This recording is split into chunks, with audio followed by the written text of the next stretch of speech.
Hi friends, இன்றைக்கி நம்ம என்ன பண்ண போகிறோம் தெரியுமா? கண்டிப்பாக உங்களுக்கு தெரிஞ்சிருக்கோம், ஏன்னா தம்ப்நெயிலே பார்த்துருப்பீங்க. பனீர் பீஸா தான். இதுக்கு முன்னாடி சிக்கன் பீஸா பண்ணி நான் ஒரு வீடியோ போட்டிருக்கேன்.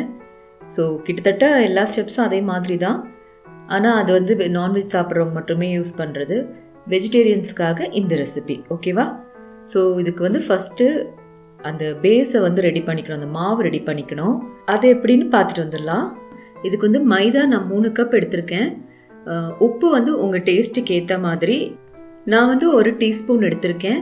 அதே மாதிரி சர்க்கரை 1 டீஸ்பூன், அப்புறம் ட்ரை ஈஸ்ட்டு 1 டீஸ்பூன், எண்ணெய் 2 டேபிள் ஸ்பூன், எந்த சமையல் எண்ணெய் வேணால் எடுத்துக்கோங்க, சன்ஃப்ளவர் ஆயில் அந்த மாதிரி. அதுக்கப்புறமா வெதுவெதுப்பான தண்ணி 1 கப்பு. இத்தனையும் வேணும் நம்ம வந்து பீஸா பேஸ் பண்ணுறதுக்கு. வாங்க அது எப்படி பண்ணுறதுன்னு பார்த்துடலாம். ஒரு பெரிய பவுல் எடுத்துட்டு அதுக்குள்ளே மைதாவை கொட்டிட்டு அதில் ஃபஸ்ட்டு உப்பு அப்புறம் சர்க்கரை ரெண்டுத்தையும் சேர்த்து நல்லா மிக்ஸ் பண்ணிக்கிறேன்.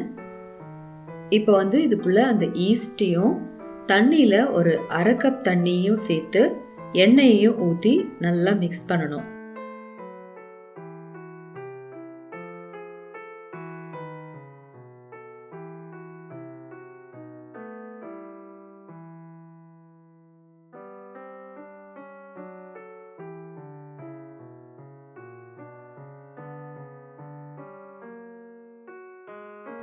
இதுக்கப்புறம் மிச்சம் இருக்க தண்ணியை கொஞ்சம் கொஞ்சமாக சேர்த்துக்கிட்டு இந்த மாவு வந்து நல்ல ஒரு சாஃப்டான பதத்துக்கு பிசைஞ்சு எடுத்துக்கணும்.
இப்போ நல்லா சாஃப்டாக பிசைஞ்சாச்சு.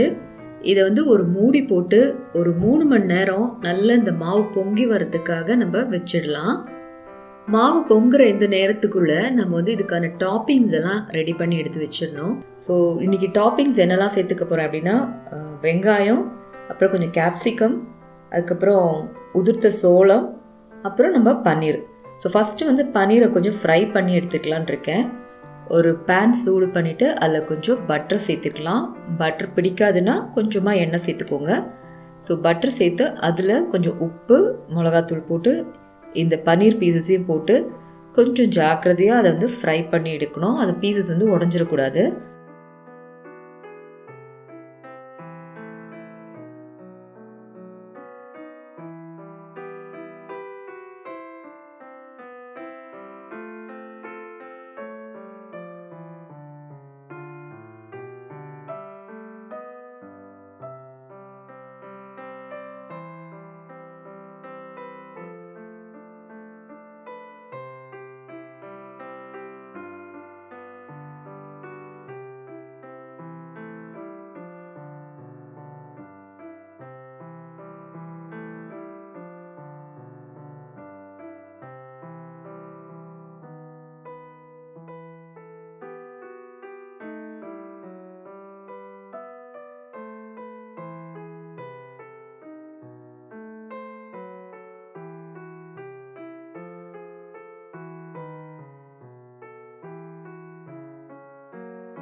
ஸோ ஓரளவு கொஞ்சம் கிறிஸ்பியாக நல்லா இந்த மசாலாவும் கோட்டாகி ஃப்ரை ஆகிடுச்சு.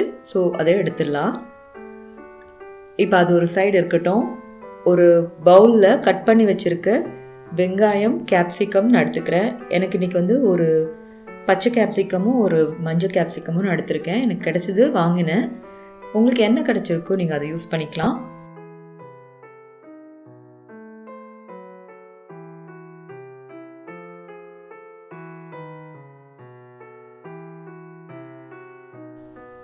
ஸோ அது ரெண்டுத்தையும் சேர்த்தாச்சு.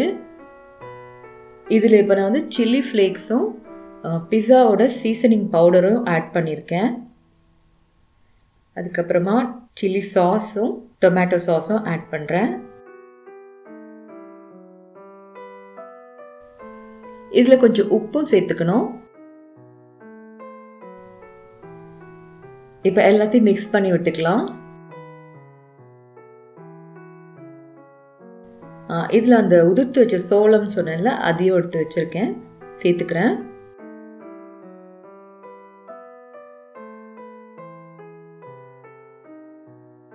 இப்போ இதை டேஸ்ட் பார்த்துக்கோங்க எல்லாம் கரெக்டாக இருக்கான்னு. எனக்கு வந்து சீசனிங் இன்னும் கொஞ்சம் இருந்தால் நல்லாயிருக்கும் போல் தோணுச்சு. ஸோ அதனால் அதை கொஞ்சம் ஆட் பண்ணிக்கிறேன்.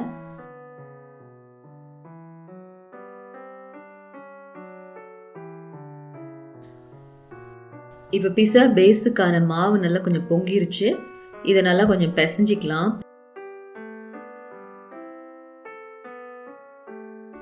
ஸோ இப்போ இது எல்லாமே கரெக்டாக இருக்குது. நம்ம அந்த மாவை வந்து பிஸா மாதிரி தட்டிக்க வேண்டியதுதான். அதுக்கு அந்த பிஸா ட்ரே இருக்கு இல்லையா, அதை வச்சுட்டு அதுக்கு மேலே ஒரு பேக்கிங் ஷீட்டை போட்டிருக்கேன்.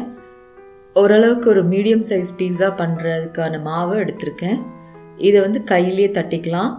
எல்லா இடமும் ஒரே அளவாக வர மாதிரி, ஒரே திக்னஸ் வர மாதிரி தட்டிக்கணும்.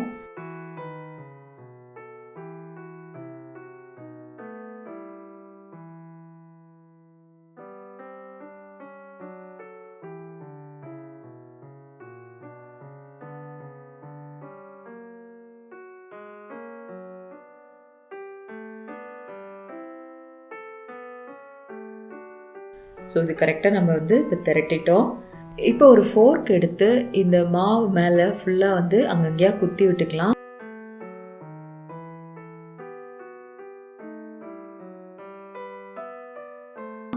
அடுத்தது அந்த வெஜிடபிள்ஸ் சேர்த்து வச்சோம்ல, அந்த டாப்பிங்ஸை இது மேலே இப்படி கொஞ்சம் ஸ்ப்ரெட் பண்ண மாதிரி போட்டுடலாம்.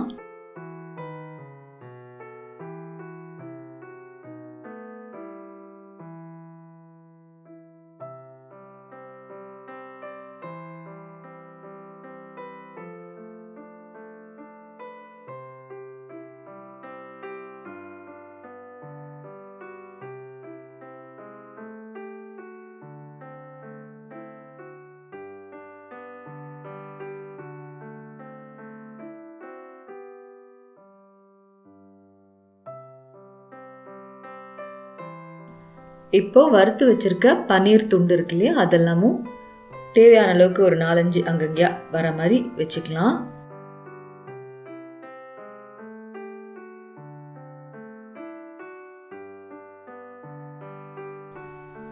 அடுத்தது பிஸாவோட முக்கியமான ஒரு ஐட்டம் சீஸ் இல்லையா. ஸோ துருவின சீஸை மேலே போட்டுக்கிறேன். ஸோ எல்லாமே ரெடி ஆயிடுச்சு. இப்போ இந்த டைம்குள்ளே நான் வந்து என்னோடய அவனையும் ப்ரீஹீட் பண்ணி வச்சுருந்தேன். 180 டிகிரி வச்சு பேக் மூடில் ஒரு 10 நிமிஷம் ப்ரீஹீட் பண்ணி வச்சுருந்தேன்.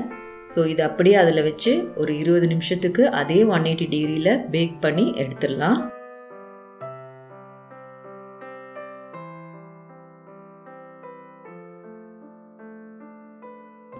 இது பார்த்தீங்கன்னா இப்போ கரெக்டாக பேக்காய் வந்திருக்கு. நம்ம வெளியில் பீஸா ஷாப்ஸ்லலாம் வாங்குறத விட இது வந்து ரொம்ப ரொம்ப சாஃப்டாக சூப்பர் டேஸ்ட்டாக இருக்குது. நம்ம வீட்லேயே பண்ணோங்கிற அந்த திருப்தியும் இருக்குது. இதே வந்து மைதா மாவுக்கு பதிலாக கோதுமை மாவு வச்சு கூட பண்ணலாம். நம்ம இன்னொரு பீஸா அதே மாதிரி ஒரு ரெசிபி நான் போடுறேன். ஸோ இது வந்து உங்களுக்கு பிடிச்சிருந்ததுன்னா கண்டிப்பாக இந்த வீடியோவுக்கு ஒரு லைக் கொடுங்க, ஷேர் பண்ணுங்கள். அதோட இதை வந்து நீங்கள் ட்ரை பண்ணிவிட்டு எப்படி இருந்துச்சுன்னு வந்து கமெண்ட் பண்ணுங்கள். மறக்காமல் இன்னும் சப்ஸ்கிரைப் பண்ணாதவங்களா இருந்தீங்கன்னா சப்ஸ்கிரைப் பண்ணுங்கள். ஓகேவா? சரி, நம்ம இன்னொரு வீடியோவில் சந்திக்கிற வரைக்கும் டாடா, பை பாய்.